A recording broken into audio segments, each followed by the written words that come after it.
Ei, Nando, Olá, Simone, boa noite. boa noite, tudo bem? Tudo legal, e você? Tudo ótimo, que prazer estar aqui com você hoje. Prazer é meu, muito grato pelo convite, pela possibilidade.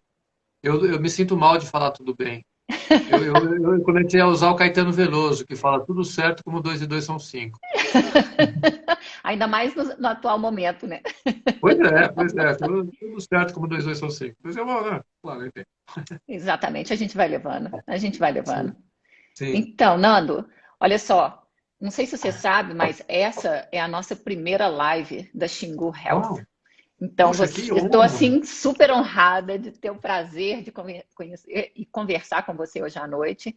Estamos aqui super animados, o pessoal está entrando já na live e a gente vai começar rapidinho. Mas, assim, não podia ter escolhido um convidado melhor. Poxa, me sinto muito honrado, muito obrigado pela Pois confiança. é, pois é. Que Estamos aqui legal, que numa legal. animação só. Eu vou apresentar um pouquinho da gente, vou te apresentar também. E a ideia hoje é realmente a gente ter um bate-papo bem tranquilo. Acho que a sua história é uma história fantástica que precisa ser compartilhada. Acho que tem muita coisa que a gente precisa de falar sobre saúde, principalmente para as pessoas que têm alguma doença rara ou uma doença crônica. Então, acho que a conversa hoje vai vir numa boa hora. Com certeza. Então, pessoal, antes de mais nada, boa noite a todos. Eu já falei aqui que essa é a primeira live da Xingu Health. Eu sou a Simone Azevedo, eu sou a CEO e a cofundadora da Xingu Health, e nós somos uma startup de saúde digital. A gente está super animado de ter o Nando aqui com a gente hoje. O Nando conquistou meu coração, uma reunião que a gente teve. O Nando me foi apresentado por uma grande amiga, que é a Bia, que é a nossa CFO aqui também. E quando a gente bateu o primeiro papo, acho que foi até difícil parar, né, Nando? A Pois. gente. A conversa rendeu muito e acho que isso é que me motivou a convidá-lo para ser o nosso primeiro convidado oficial aqui do Círculo Xingu das Pessoas Raras. Então, muito boas-vindas, boa noite. E o Nando, para quem não conhece, eu vou falar aqui um pouquinho da história do Nando. O Nando é formado em Economia na USP, em História na PUC, concluiu a formação de atores da Escola de Arte Dramática em São Paulo, trabalhou no cinema, televisão, teatro, com grandes diretores brasileiros, integrou o elenco de palhaços dos Doutores da Alegria, que era uma das coisas minhas favoritas quando eu estava no Brasil ainda. Criou, atuou, dirigiu e publicou livros e, através da sua arte, ele aborda como é viver com esclerose múltipla. Então, Nando, mais uma vez bem-vindo. E me conta, o que mais que a gente devia saber sobre o Nando, para o pessoal que está participando aqui hoje? Muito obrigado de novo, Simone. Eu tenho essa história como palhaço e como paciente de esclerose múltipla, a acessibilidade entrou na minha vida e eu tenho o que eu tenho para repartir é a minha experiência. Eu não tenho até as pessoas quando eu fazia o meu espetáculo, se fosse fácil não teria graça. Às vezes alguém vinha e falava: "Que conselho você me dá?" Eu falava: "Absolutamente nenhum, essa é uma picaretagem da conselho. O que eu faço de coração aberto é repartir a minha experiência. Eu espero que isso de algum modo faça sentido para você." E essa é a intenção hoje nesse nosso bate-papo, eu repartir a minha experiência, a minha vivência, na esperança de que faça sentido para quem esteja vendo e que, de algum modo, transforme as pessoas e seja útil de algum modo. Essa é Fantástico, a ideia.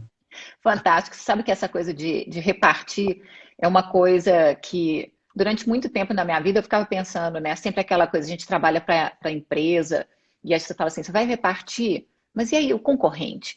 E aí você descobre que na saúde não existe concorrente, né? Eu sempre trabalhei nessa área, e quando eu me dei conta disso, acho que a cabeça muda, a gente quer compartilhar, a gente quer repartir, porque pode mudar a vida de tanta gente. Então, eu vou te fazer uma Claro. pergunta, porque eu sei que isso pode ajudar muita gente aí. Como é que essa coisa toda de esclerose múltipla aconteceu na sua vida? Olha, eu recebi o diagnóstico em 90, eu tinha 21 para 22 anos. Aí nós fizemos uma retrospectiva e identificamos que o primeiro surto tinha sido em 88, quando eu tinha 20 anos.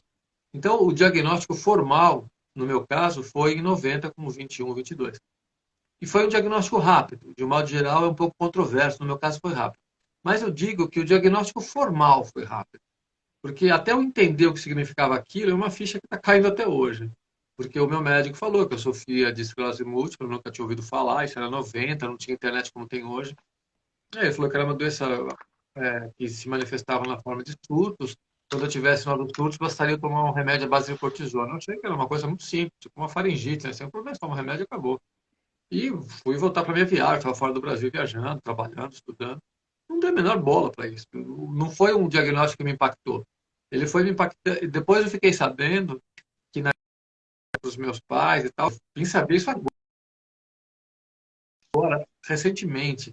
Que a minha mãe entrou em crise de depressão profunda, meu pai voltou a fumar, que ele tinha parado de fumar quando eu saí do Brasil e voltei para minha viagem. E eu ali na boa, fazendo minha viagem, curtindo a vida, achando, uma doença tá um remédio e tá tudo certo. Mas aí a coisa foi, eu fui identificando que não era bem assim, que ficavam sequelas, a coisa era acumulativa. Eu comecei. Então, o diagnóstico é uma coisa que eu vou entendendo até hoje, eu vou entendendo, eu vou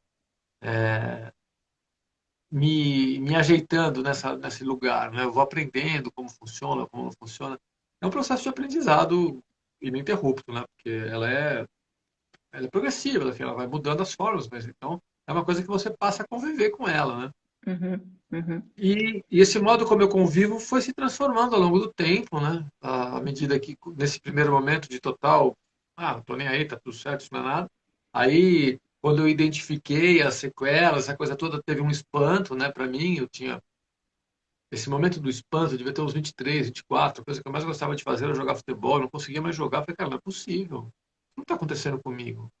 Teve um momento, né? Teve um marco assim para mim, que foi um dia que eu voltei do futebol com os meus amigos na quadra do prédio que eu morava com meus pais.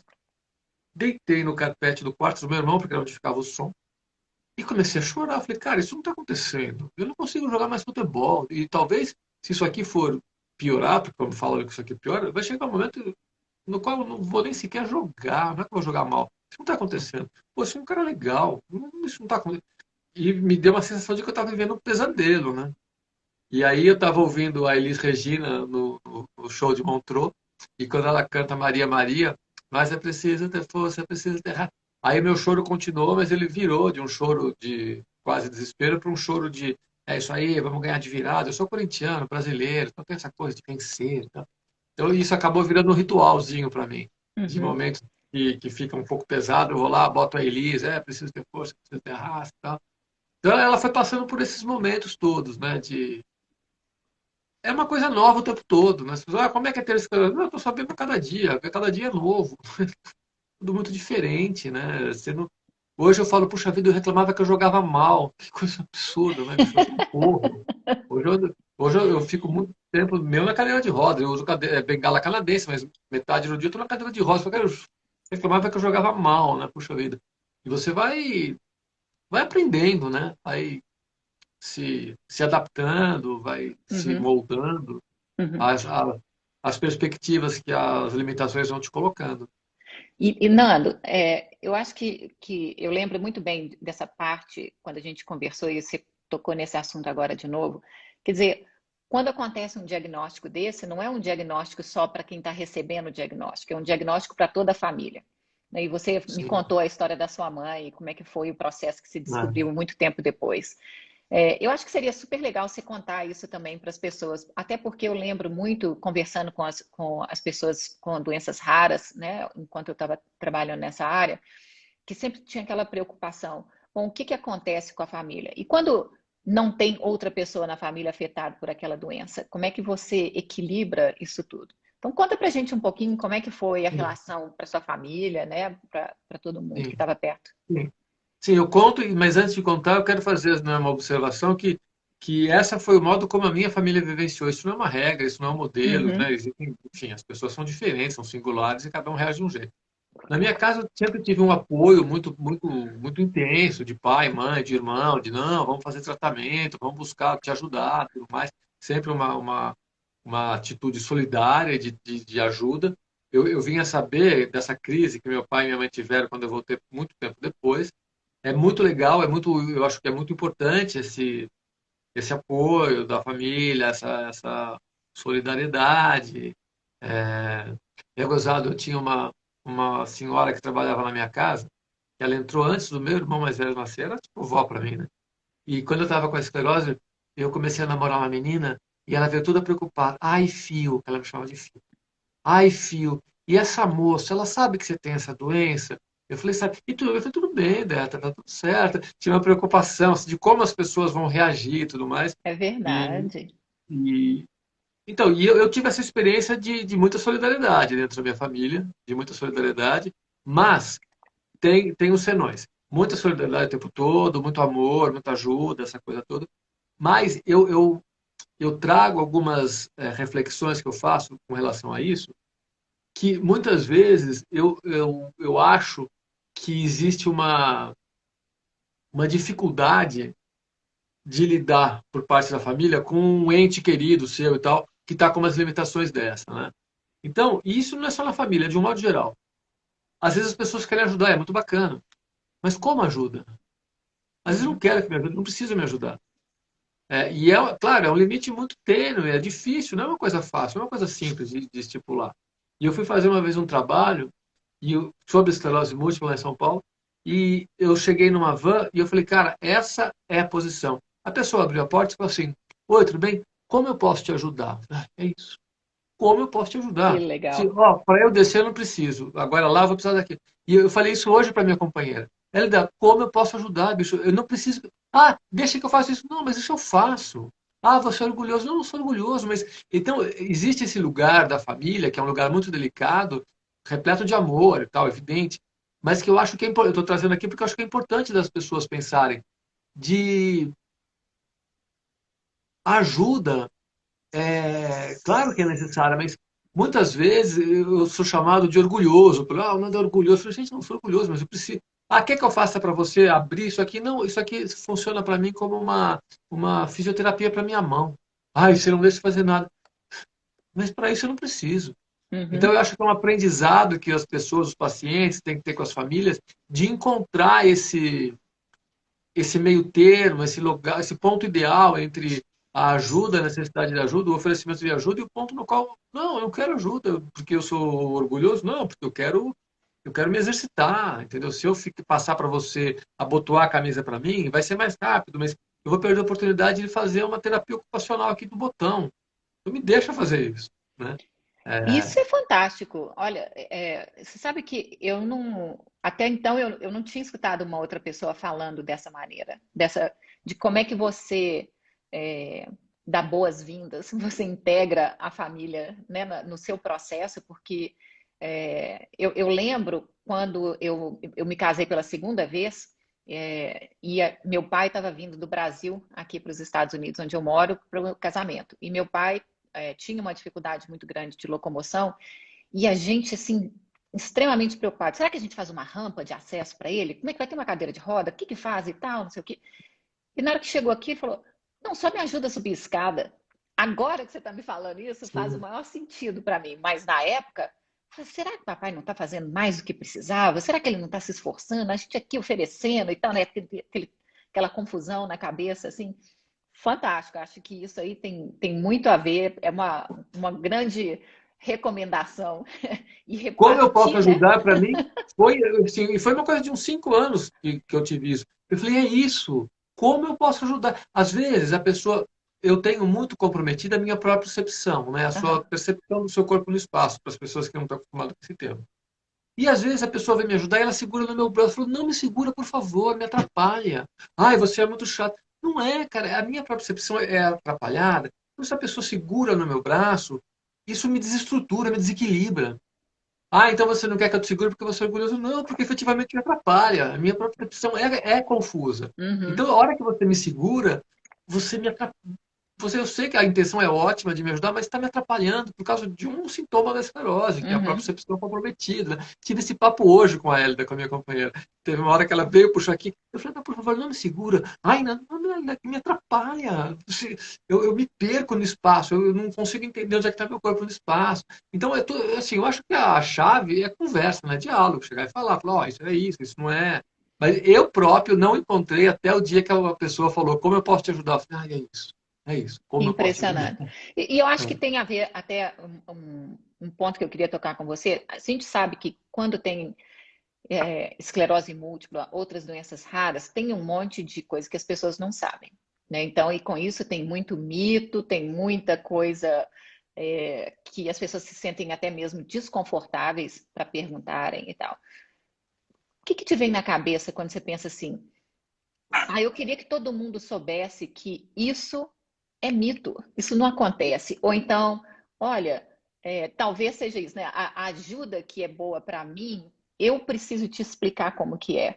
Não é você achar que quer fazer aquilo acontecer. O que mais que você podia falar para as pessoas nesse sentido? Uma coisa que eu acho que é muito importante, assim, é entender que a esclerose múltipla ela é muito singular, ela é muito caso a caso. Então, todas as generalizações estão erradas. Pela minha experiência, eu não sou médico, mas pela minha experiência, todas as generalizações quanto à esclerose estão erradas. O paciente de esclerose é assim assado. Qual paciente?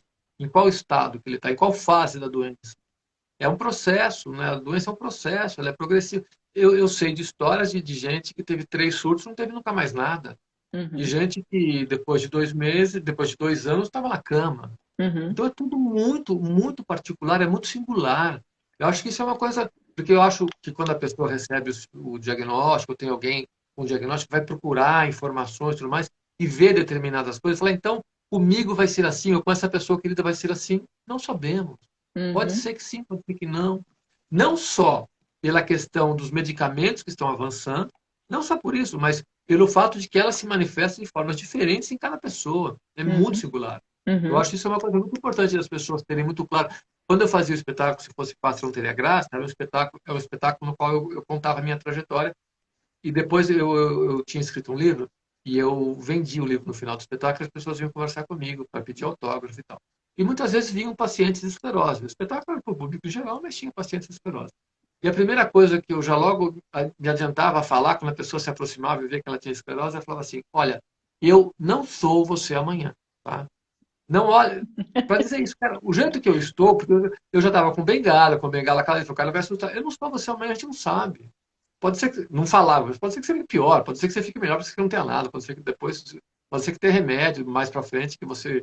Então, eu acho que isso é uma coisa que é legal as pessoas terem em mente, que é uma coisa que tá em movimento.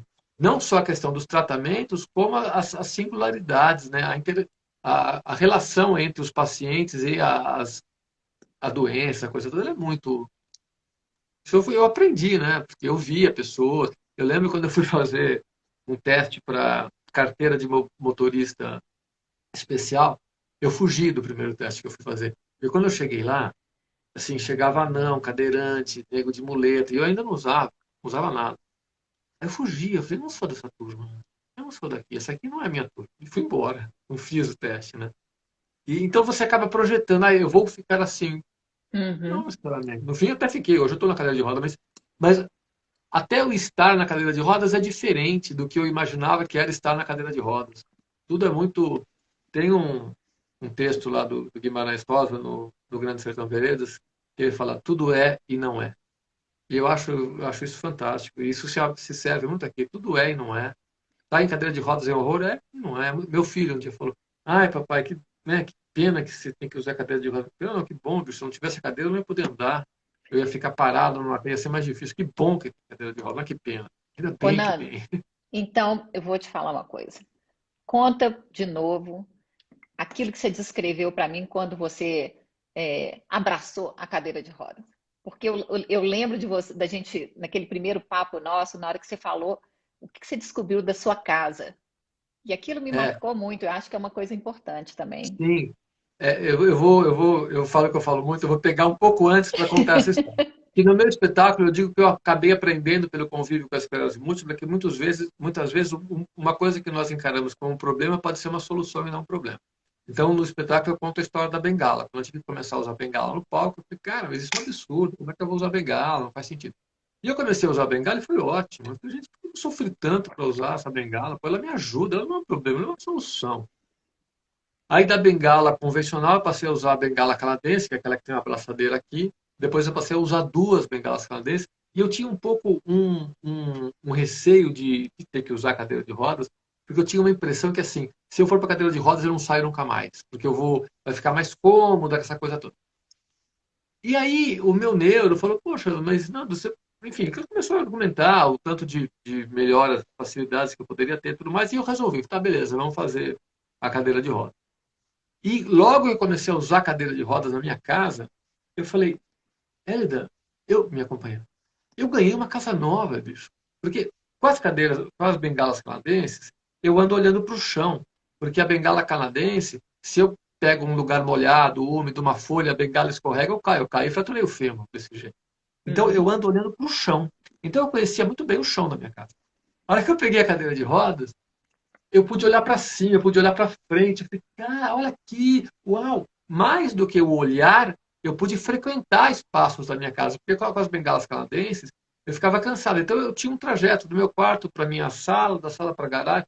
Era meio que a minha casa era aquilo. A cadeira de roda ampliou a minha casa ficou maior, eu pude ir em todos os cantos da casa Uhum. e pude olhar para casa, né? Falei, uau! Eu lembro que no primeiro dia eu falei para ela, eu falei, Elda, olha, bicho, eu tô vendo a minha casa, que louco, eu não vi a nossa casa, tem aquele quadro ali, que legal. Então foi super bacana começar a usar a Isso é cadeira. Para mim, fantástico. né, abriu o Não, olho Eu, para mim, eu eu falei, achei essa uau. história. Não, eu achei essa história fantástica, porque eu não. E aí, imagina, eu fico pensando como que a gente que não tem esclerose múltipla, eu ando aqui dentro de casa e já bobiei com muito canto que a gente podia aproveitar, né? Que a gente você cria aquela rotina e você anda naquele jeitinho, a gente fica parecendo aqueles labirintos de coelho, né? Que forma aquele caminhozinho ali, parece que não tem um mundo fora daquilo. Então, É, aquele momento que você compartilhou comigo essa história, eu fiquei pensando mesmo, eu falei, nossa, como que a gente aprende a olhar as limitações?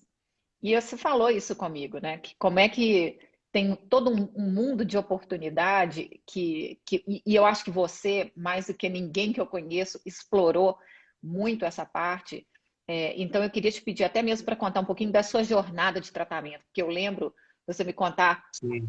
Eu nunca escutei uma pessoa testar tanta coisa igual você tentou. Mas eu acho que é Ao longo, importante essa coisa da oportunidade, né? Do mesmo jeito que a cadeira de rodas te deu uma casa nova. Ao longo desses 30 anos, eu experimentei muita coisa, né? Logo que eu voltei da minha viagem para a Europa, quando eu recebi o diagnóstico, né? Eu vim para o Brasil, recebi o diagnóstico, fui para lá, voltei.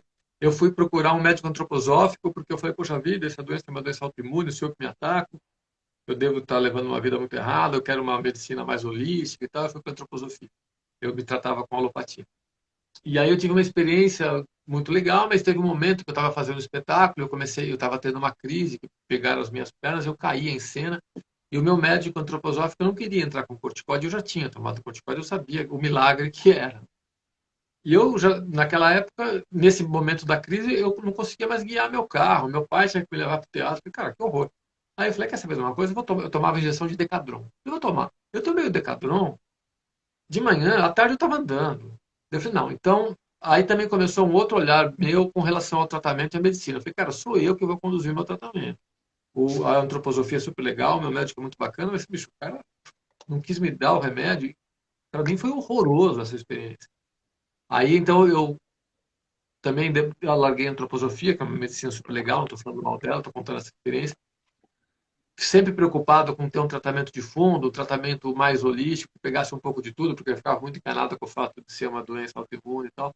Eu procurei médica homeopata, eu faço tratamento homeopático até hoje, eu curei a minha rinite com homeopatia. Eu fui em cura espiritual, eu lembro que ia ter acho que era Dr. Fritz, não sei, um lugar lá na Vila Mariana, e eu fui dormir e eu falei para minha companheira, eu falei, imagina, Ana, se eu for e essa coisa realmente acontecer, e eu sair de lá correndo, e aí eu fui dormir com essa fantasia, né?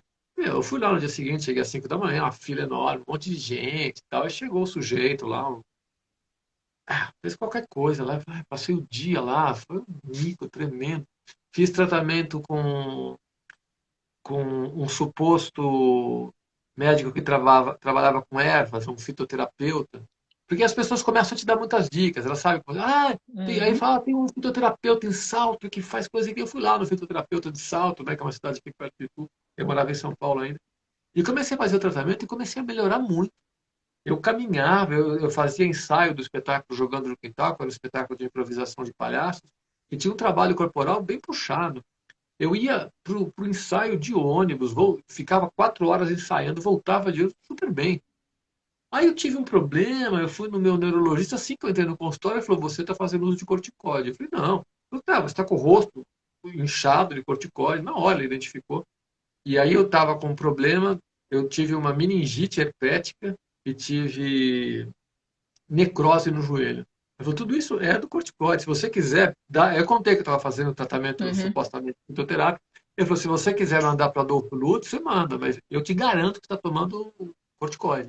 E foi depois dessa experiência que a doença ficou na forma progressiva, que é a outra forma da doença, né, para quem está assistindo, que não é mais surto-remissão, é uma forma continuada, progressiva, porque eu fiquei córtico dependente, eu fiquei um ano tomando, sem saber que eu Uhum. estava tomando corticóide. Então, eu estou Uhum. comentando algumas experiências que não foram tão boas, né? Daquela experiência com o médico antroposófico, essa do fitoterapeuta, que na verdade era um picareta. Mas tudo isso, na verdade, ao longo da minha trajetória, eu fui construindo essa noção de que sou eu o responsável pelo meu tratamento. Eu sei que tem coisas que eu faço que são legais para mim, quando eu medito eu melhoro a minha espasticidade, eu vou buscar informações de alimentação, eu percebo que aquilo melhora ou não. Foi um processo, né? Não foi de uma hora para outra que eu saquei isso, mas ao longo desses 30 anos, eu fui assumindo o processo do tratamento e tal, para mim. É óbvio que eu não sou médico, é claro que eu preciso de ajuda. Eu vou nos médicos, mas sou eu troquei meu neurologista, que era um neuro super bacana e tal. Eu não estou mais satisfeito com esse neuro, cara. Eu conto no meu espetáculo, né, que foi quando eu fui ficar, que a doença passou para a forma progressiva, né? E que aí eu falei, e aí, o que a gente pode fazer? Ele não falou exatamente assim, mas a ideia é que não dá para fazer nada. Quando ela fica progressiva, eu falei, cara, eu não quero esse médico para mim. Como não dá para fazer nada? Esse cara, eu fui procurar um outro. E esse Uhum. outro me deu a oportunidade de fazer o transplante de medula, que para mim foi legal e tal. A gente, às vezes, eu tenho a impressão que a gente entrega muito o processo todo para o médico. Eu acho incrível quando você faz exame, o exame chega do nome do médico, o paciente fica com o exame e não abre. Eu falo, gente, o exame é seu, é do seu corpo, cara, abre isso aí para você ver. Eu acho muito louco. Você vai abrir o exame, claro, é meu corpo, é um exame meu. Mas se é o médico que pediu, eu sei, mas está tratando de mim, eu abro, eu quero saber o que está escrito ali. Pode Uhum. ser falta de educação, falta de ética, mas porque eu falo, gente, o tratamento é meu, o corpo é meu, o cara tá, isso aqui é para fazer um diagnóstico de mim. Então eu olho, enfim, isso é um detalhe, claro, mas eu estou querendo dizer que eu acabei aprendendo isso, que a gente tem que ter uma postura, não é que tem que ter, eu não gosto de dar conselho, tem que, mas eu acho que é legal a gente ficar protagonista do nosso tratamento, sabe? Uhum. E Uhum. descobrindo e percebendo o que funciona, o que não funciona, e não ter medo de falar, vou largar esse médico, o cara é um bambambam, super conceituador. Para mim não está servindo mais, foi ótimo até agora, mas não está servindo. Vou É. procurar outro. Eu E, acho isso fantástico. Você sabe que quando eu criei a Xingu Health, exatamente o objetivo da gente era esse, né? Era de dar ajudar a empoderar o paciente para que você tome conta da sua saúde. E eu passei por um tratamento de 2 anos também, depois é que eu me dei conta, eu falei, peraí, eu hora nenhuma falei o que eu queria. Eu estava com uma dor no ombro e eu assumi que eles sabiam que eu queria voltar a nadar. Mas eu não falei que eu queria voltar a nadar, eu só falei que eu estava com a dor no ombro e aquela coisa toda seguiu por 2 anos, onde eu me dei conta que ninguém me perguntou e eu também não falei. Então, para mim, essa coisa que você falou, né, de ser o protagonista, e aí, obviamente, a sua história de ator e ser o protagonista das suas peças também, eu acho que traz essa energia positiva, essa coisa de querer liderar, levar adiante aquilo que é importante para você. Eu achei fantástico também quando você me contou o processo que você passou, porque primeiro eu vou repetir aqui para quem ainda não escutou. Eu não sou médica, o Nando não é médico. Nós dois estamos aqui batendo um papo e não estamos dando receita, recomendação, nome de santo, nada. A gente está só compartilhando ideia. Mas é importante a gente falar isso porque eu acho que o que você é, quando você decidiu procurar alternativas, isso é uma coisa que dá muita força para as pessoas. Né? A gente vê muito caso onde acontece um diagnóstico e a pessoa fala, é o fim do mundo, e acabou. E basicamente porque No passado, se entregava tudo na mão do médico e pronto, acabava. Então, se você tivesse entregue tudo na mão daquele primeiro médico que falou, agora não tem mais nada para fazer, de repente não tem mais nada para fazer, então vai fazer o quê, né? Mas, para mim, se você puder falar um pouquinho da sua experiência, como é que você chegou aonde você está hoje, porque eu acho que teve um processo aí também, né, de mudança de médico, do transplante e tal, essas coisas, eu acho que são importantes também para ajudar o pessoal a entender que não escuta a primeira Sim, sentença, não, né?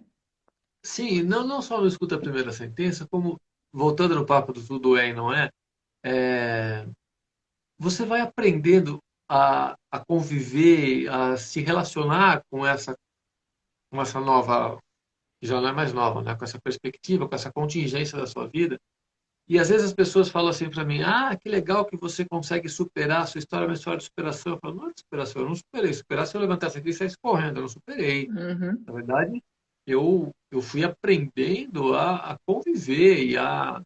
Eu acho que é um processo de aceitação, mas não tem aceitação, às vezes pode parecer uma coisa conformista. Não é conformista, não é uhum, absolutamente conformista. Tanto é que eu sou ator, eu comecei a fazer espetáculo com bengala, depois com muleta, depois com cadeira de roda. Então eu estou ali sempre tendo que reinventar. Então não é comodismo, mas é uma aceitação de que a coisa é assim. É, é, Tem uma imagem do judô que eu acho muito legal, que o judô é baseado em contragolpe, né? Toda a lógica do judô é o contragolpe. E aí tem a história de um galho de árvore que começa a acumular neve no inverno. Começa a acumular neve no inverno, e se o galho for flexível, ele vai ceder, ceder, ceder, até o ponto no qual a neve vai cair e ele vai voltar. uhum, O galho que fica rígido, ele vai quebrar. Então a uhum, aceitação que eu estou falando é isso. uhum, Dessa atitude de você ser flexível, de você usar a ideia do contragolpe. O contragolpe é você vencer o seu adversário com a força dele, né?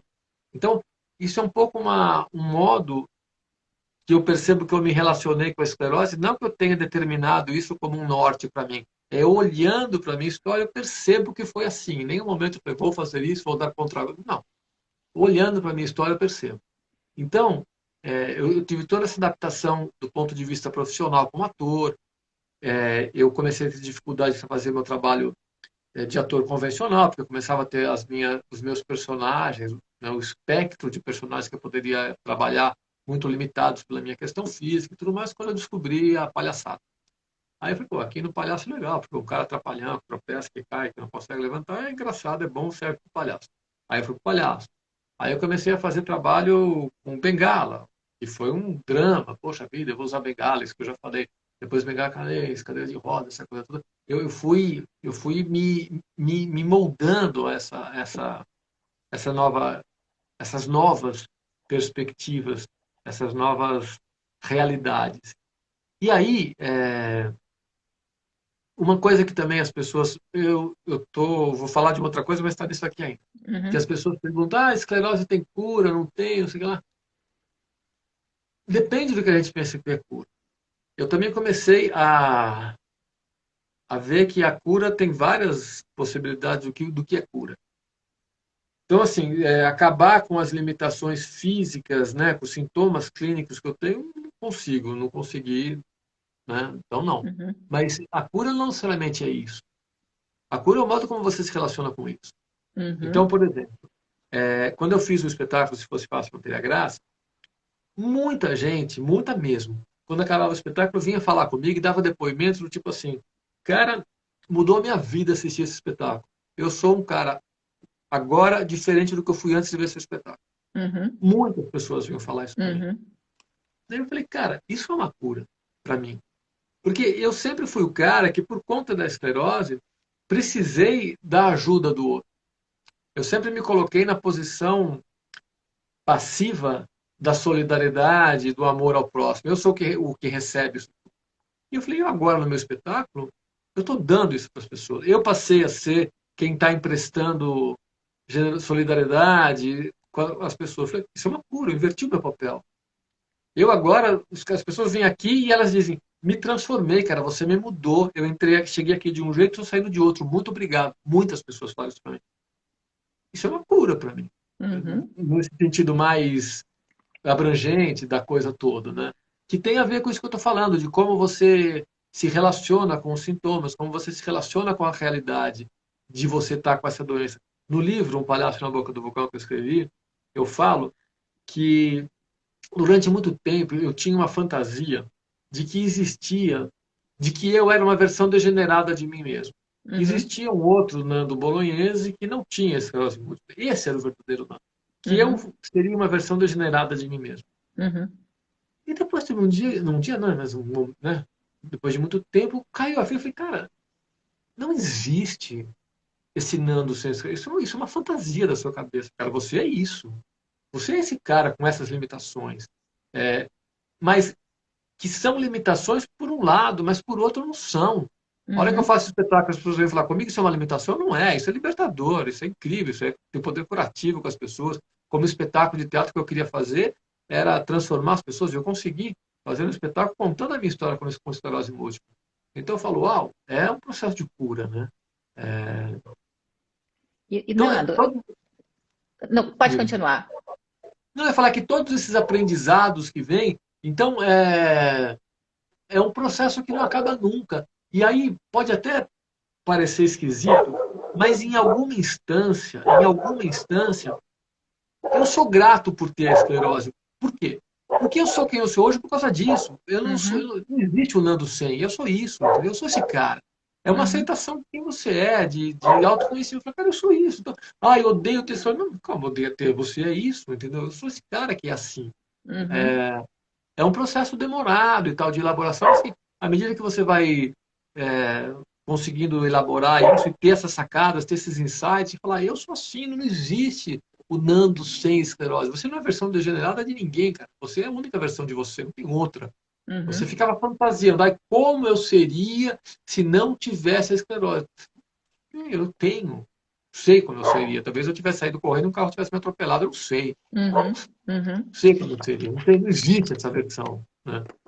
Mas isso é uma coisa tão interessante. Primeiro, acho que isso que você falou, né, da cura, que na verdade é como você se relaciona com o problema. É, de novo, obrigada por compartilhar, porque eu achei fantástico. Mais uma coisa que você me ensinou desde que a gente se conheceu. E eu fico pensando muito nisso, porque eu lembro quando eu morava no Brasil, uma das coisas que mais me impressionava era a dificuldade para uma pessoa com deficiência, né, de movimentar, de aparecer e tal. E tinha até casos extremos onde as pessoas nunca saíam de casa porque a família também tinha vergonha, não queria expor, enfim, tinha todo um constrangimento. E aí, de repente, eu mudei para os Estados Unidos, e aqui está longe de ser perfeito, antes de mais nada. Todo mundo que sonha que aqui é perfeito, eu já vou avisar, não é. Mas é fantástico em vários sentidos. E um deles é a integração da pessoa com deficiência no mundo. Então, aqui, rampa funciona e, obviamente, rampa também não funciona. Eu trabalhava em Cambridge e, quando nevava, tinha lugar que acumulava água, neve, gelo e onde que era a maioria das vezes era exatamente nas rampas. Então, a gente sabe que a coisa não é perfeita, não. Mas eu nunca vi tanta cadeira de roda na minha vida, num lugar e como eu vi aqui. Nunca vi tanta gente integrada como eu vi aqui. E então, primeira, eu tenho duas perguntas, na verdade. A primeira é: o que você acha que precisa para o Brasil integrar ainda melhor as pessoas que têm deficiência? E eu sei que você teve vários exemplos com isso. E o Uhum. segundo é: o que você acha que uma pessoa com esclerose múltipla ou outra doença rara ou alguma deficiência precisa fazer para mostrar mais essas necessidades? Então, eu acho fantástico esse seu relato dessa vivência dos Estados Unidos, porque é um pouco uma utopia para mim, porque eu acabei me tornando um militante da acessibilidade por conta dessa coisa toda, né? E aí eu fui me confrontando. Claro, a primeira questão que vem à nossa mente é evidente, é rampa para você ter lugar. É quando eu tenho muitas histórias, né, que você vai no aeroporto e a pessoa te coloca num cercadinho com os idosos e te trata como um débil mental, fala, você fica aí, hein? Daqui a pouco a gente está me tratando como retardado, bicho. Não pode sair, eu vou sair. Nem queria, mas agora eu quero, vou sair, vou comer um pão de queijo, como não pode ser daqui? Vai sair, vai comer pão de queijo, como não pode sair? Que papo é esse, entendeu? Ah, Fiquei revoltado com aquilo.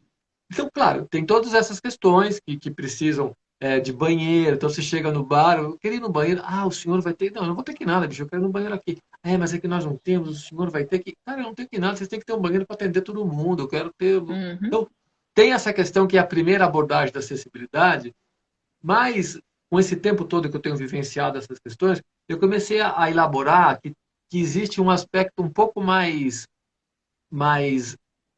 é, sofisticado, talvez, dessa questão da acessibilidade, que eu falei que tem a ver com o seu relato aí, dos Estados Unidos, do cadeirante.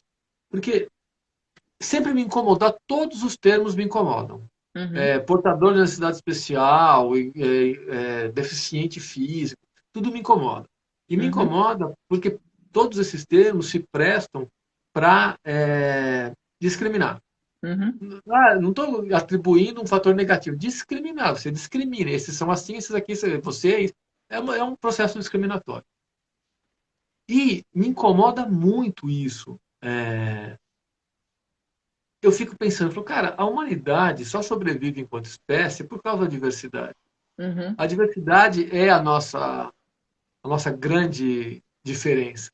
Se não uhum, fosse a diversidade, a gente não estava aqui. uhum, Então, por que a gente não vive num mundo no qual a diversidade é valorizada? Então, por exemplo, quando eu falo assim, vamos incluir, eu acho péssimo esse termo, inclusão. Porque inclusão, para mim, me coloca numa posição passiva. Você está fora, eu vou trazer você para dentro. Quem disse que eu quero entrar? Você vai me trazer para dentro?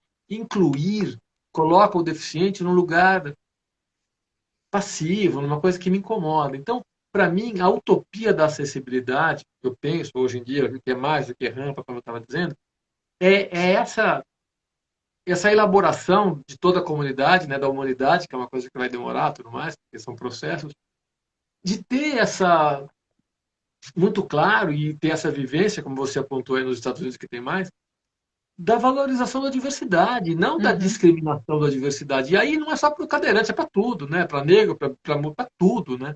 Gente, só estamos aqui por causa da diversidade. Para de querer botar todo mundo num padrãozinho igual e aí discriminar quem é diferente. Isso é uma tolice, é uma idiotice, é uma ignorância. Vai estudar. Só estamos aqui porque somos diferentes. Se não fôssemos diferentes, teríamos caído fora na seleção natural. Então, vamos Uhum, valorizar. Então, para mim, acessibilidade tem todas as questões de rampa, essas questões físicas, mas é muito maior, é uma questão de a gente conseguir construir uma mentalidade que valorize as diversidades e que uhum. não discrimine, e esses nomes eu acho terríveis, né? Portador de necessidade especial, eu falava com minha companheira, bicho, todo mundo é portador de necessidade especial, nós somos seres humanos, a gente precisa, né? A gente precisa de carinho, precisa ter todo mundo. Então, me incomoda esses termos todos. Eu entendo, claro, que tem muita boa intenção nisso tudo, mas é que quando eu estou muito vivenciando isso, e eu fico questionando as coisas, sou assim, eu comecei a elaborar um pouco esse conceito de que acessibilidade para mim é uma coisa muito maior do que eu ter um banheiro acessível. Claro que isso é importante, mas isso é pouco, isso é pouco, isso é o comecinho de Uhum, tudo, entendeu? uhum. A gente precisa de uma comunidade que abrace o diferente, porque é a nossa maior riqueza, não é um problema para a gente. É Para de tratar verdade, como problema uma coisa que é ótima, né? Mais do que ótima, é só por isso que a gente está aqui. Nós teríamos sido extintos não fosse a diversidade. é Então, pô, verdade, é verdade. valoriza. Olha, vou te contar uma coincidência. Hoje eu estava escutando, eu saí para fazer uma caminhada e estava escutando um TED Talk. E a pessoa estava falando que ela era uma fazedora de problemas profissionais, profissional. E aí eu falei, vou escutar essa coisa, né? Porque eu achava que eu fazia, que eu era meio assim. É, e aí ela falou um pouco disso que você falou. Quer dizer, você se sente seguro para questionar essas coisas. E a importância desses questionamentos, aquela pessoa, né, que levanta a mão toda vez e faz uma pergunta, todo mundo fala, lá vem o chato, né? Mas não é aquela coisa, como é que a gente é, cria esse ambiente, essa conversa importante que precisa acontecer? Para mim, isso, até mesmo a colocação que você fez de inclusão e diversidade, me faz agora pensar, peraí, então a gente faz o que nessa história toda? A gente muda a palavra, muda a conversa, e não é mudar a conversa, eu acho que é escutar mais conversas, né? Sim. que a gente precisa fazer. Essa coisa da cadeira de rodas, eu te falo que eu parei para prestar mais atenção aqui quando eu fiz um curso há muito tempo atrás e num determinado momento a gente convidou uma pessoa cega para visitar e falar da experiência. E essa pessoa chegou e conversou, e a primeira pessoa conversava com a gente, andava na sala como se fosse um de nós. Se ninguém tivesse falado para mim que ela era cega, eu não ia acreditar que ela era cega. Aí ela fez uma pergunta para a gente. Ela falou: vocês sabem quantos sinais de trânsito existem entre a estação de Kendall e a estação do MIT? Aí todo mundo ficou pensando, né? Falou: claro que não. Ela falou: pois é, nem eu. Agora, eu tenho que atravessar todas essas ruas sem ver os sinais de trânsito. E quando eles não colocam aquele som para mim, para indicar que é um cruzamento, eu posso ser atropelada. Simplesmente porque ninguém nunca contou e ninguém nunca viu se tinha o som em todos os momentos para eu poder atravessar. Então, quer dizer, como é que a gente faz para poder trazer esse tipo de questionamento, né, para a mesa? Claro. Não, é verdade. Isso tudo que eu citei, a coisa de banheiro em bar, de rampa, andar de cadeira de rodas nas ruas em São Paulo, no Itu, onde eu moro, é possível. Isso é muito difícil, as ruas são esburacadas. Eu só quis trazer que, para Uhum, mim, ficou uma coisa maior do que isso. A questão uhum, da acessibilidade, para mim, é mais amplo do que isso, mas isso não está fora, isso está incluso. Mas eu uhum. acho que isso é pouco, estou querendo mais, entendeu? Com É, certeza. é claro que só trocar palavra não adianta. É a gente conseguir. Quando eu fiz parte de um grupo de artistas deficientes do mundo todo. Tinha gente da Nova Zelândia, da Inglaterra, essa coisa toda. E tinha um rapaz que é brasileiro, que é um dançarino. Ai, gente, Uhum, qual é o nome dele? Daqui a pouco eu vou lembrar. E ele estava na cadeira de roda, e ele tinha a mãozinha torta, assim, e eu conversava com ele como se ele fosse um débil mental, como se ele não entendesse. O físico dele me fazia acreditar que ele não entendia, que ele tinha alguma deficiência cognitiva. O cara não tem deficiência cognitiva nenhuma. É assim, então, para mim, acessibilidade tem a ver com a gente se despir desse olhar autoritário, desse olhar é, superior, se sente superior uhum, àquele cara. Então não é só nome, claro que não, é um processo super complexo, super difícil, e eu tenho que fazer isso. Eu falei que eu lá o cara tratava o cara como débil mental. uhum, Então é a gente, por isso que eu acho que não é uma coisa para amanhã, nem que eu vou mudar a palavra, não. Vai ter que ser construído pela sociedade e tudo mais, essa mentalidade não é acolher, porque acolher de novo é uma coisa passiva, mas é de reconhecer o valor. E, pô, que uhum, legal. E esse uhum, bailarino, eu fui assistir o espetáculo dele, Abranches. Ai, tal Abranches. Cara, o espetáculo é incrível, eu fiquei super emocionado. Um artista fantástico. Ele faz espetáculos na Alemanha e tal. E eu falei, cara, eu tratava ele com ar de. Eu me sentia superior a ele. Por ele estar na cadeira de rodas, né, porque eu não usava cadeira, e por ele ter a mão tortinha, assim, sabe aquelas pessoas que falam, oh, boba. Isso para mim passava a ideia de um cara abobado. Ele não tem nada de abobado, um puto espetáculo incrível, super bacana, que me uhum, tocou muito. Eu saí transformado no espetáculo dele. uhum, Então, eu acho que isso que eu estou dizendo, que é uma coisa maior, que é uma construção que talvez nem seja para a gente aqui. Começa com a gente, uhum. mas é uma coisa de geração, de mentalidade, de processo civilizatório, sabe? De você Claro. ir aprendendo, né? E talvez mais para frente as pessoas sejam capazes de ter esse olhar menos autoritário, não é exatamente Uhum, autoritário, mas de que você se acha superior ao outro. Eu uhum, tenho muito isso, eu uhum, reconheço, eu tenho. Se você vê alguém, né, que impossibilitado de alguma coisa, você se acha que você está. E como você falou, né, desse rapaz que falou, vocês sabem quanto tem? Eu não sei, vocês não perceberam. Eu fiz um comercial, um filme publicitário, com pessoas portadoras de deficiência. Então eu era o cadeirante, tinha o surdo, tinha o cego.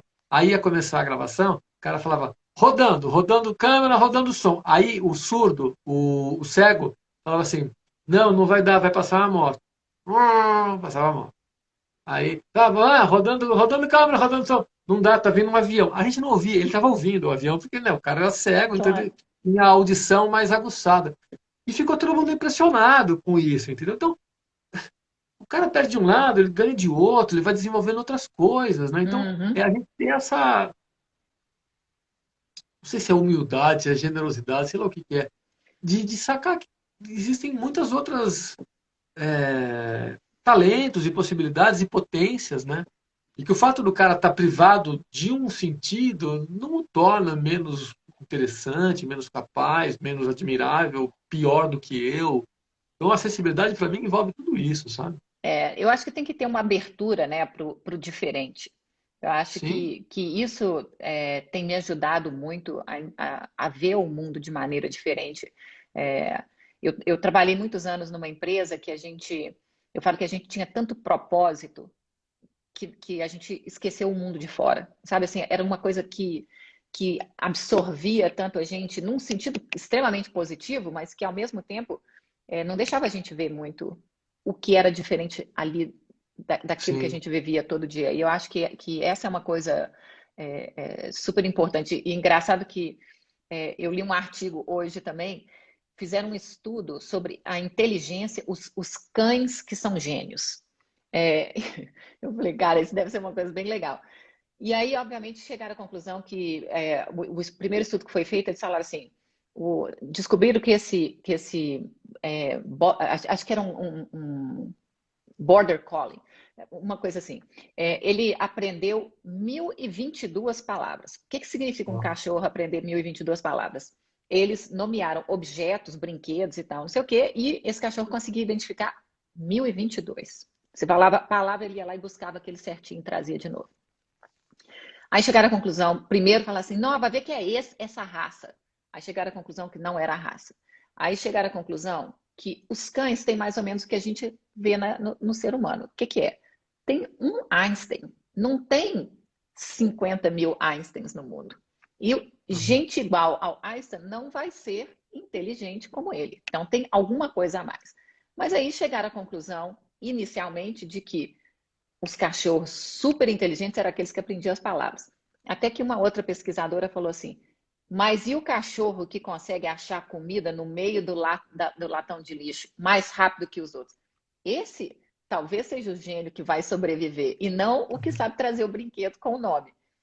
Então, Uhum. para mim, eu achei, para mim foi a parte mais fantástica, né, de ver que como é que a gente tende a direcionar que o certo é um só.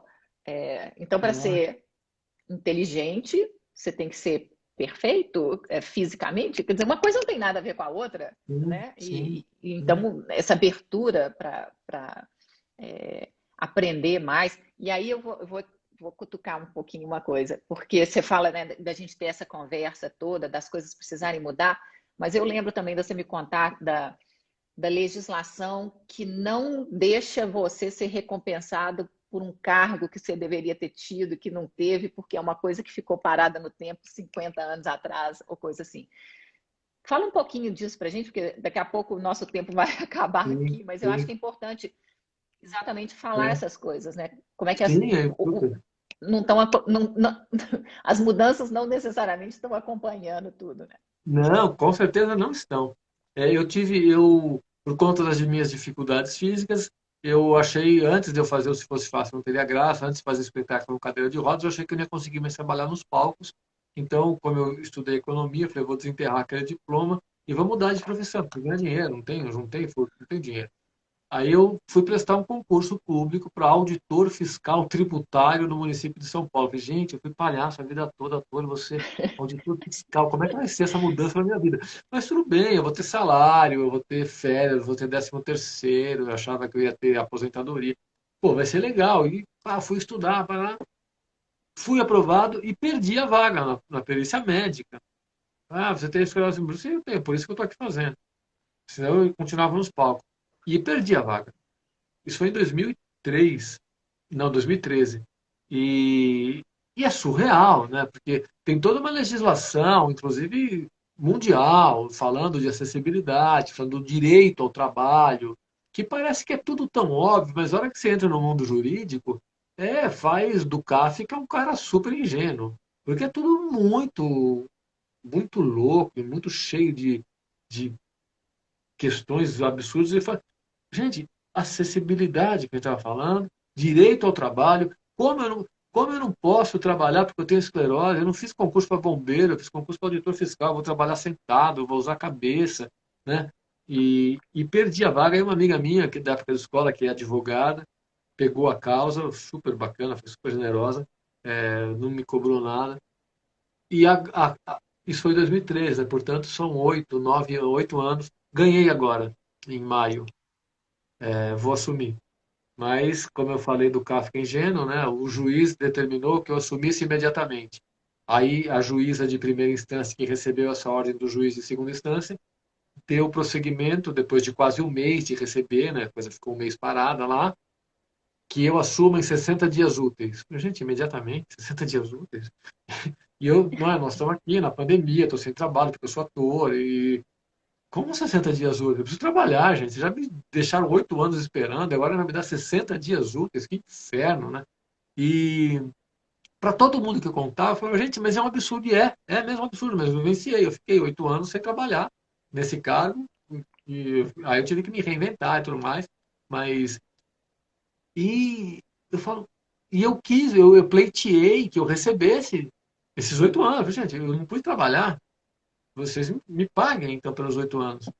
E o juiz negou. O juiz aceitou, eu assumi, mas ele negou a indenização, né, a causa trabalhista, porque ele falou que isso iria caracterizar enriquecimento sem contrapartida elaborativa. Eu falei, sim, mas a contrapartida elaborativa vocês não me deixaram dar. Eu queria trabalhar, vocês não me deixaram, amigo. E quem falou que eu vou enriquecer? Você não sabe da minha vida. Do que você está falando? São os conceitos muito sem pé nem cabeça, né? Se eu estou cheio de dívidas, não vou enriquecer nada, eu vou pagar minhas dívidas. E tem alguma regra que, se eu for enriquecer, qual é o problema? Tem alguma regra? Então é tudo muito complexo e eu fico muito espantado, né? E no fim das contas, eu não vou receber a causa trabalhista, esses 8 anos que eles me pediram de trabalhar, não vou receber. Mas agora acabou, deu aquele papo lá de transitado e julgado, eu ganhei, eles vão me demorar 60 dias úteis e tal, mas eu vou assumir e vou poder trabalhar, porque, gente, eu quero trabalhar. E Uhum. isso é um direito garantido. Você pega a Constituição, tá lá. Então eu chegar para meus advogados e falar, gente, mas aqui está escrito. Eu falo, não, mas não é assim. Tem muitos meandros.